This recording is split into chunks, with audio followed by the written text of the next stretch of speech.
Whoa, ho, ho. Well, good day, folks, and welcome to another edition of Lumberjack Logic. I'm your host, Neil Johnson.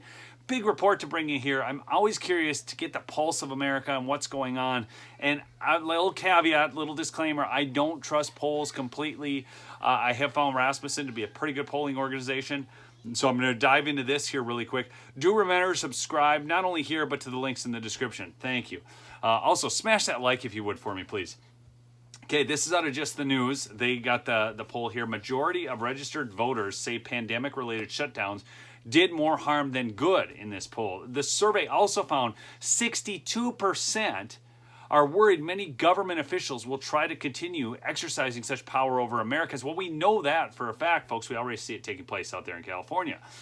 Majority of registered U.S. voters say shutting down. Well, listen to this. This is one of the big key points. There's a couple really big key points here, but a majority of registered U.S. voters say shutting down businesses and other parts of the country for roughly the past year to slow the spread did more harm than good, despite good intentions.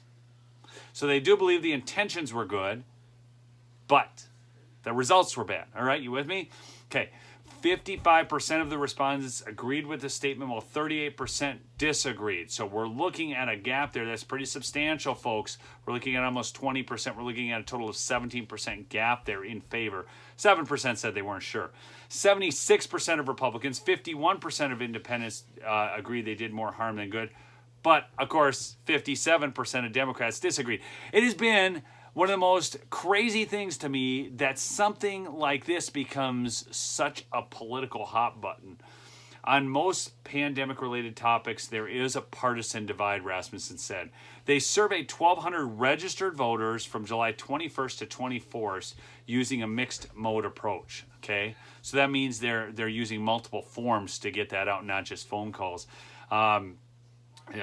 Government officials exercise extraordinary power over the lives of individual Americans during the pandemic, the pollster said. The survey also found 62% of respondents are worried that these officials, okay, I covered this right at the beginning, but are going to try exercising such power over individual Americans in the future, okay, because absolute power corrupts absolutely, folks. Don't ever forget that.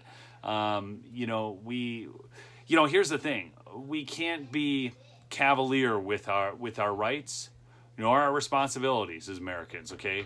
And I tell you, it's so easy once you go down the slippery slope to see things start disappearing. So keep an eye out for that, folks. Remember to subscribe down below, and thank you so much.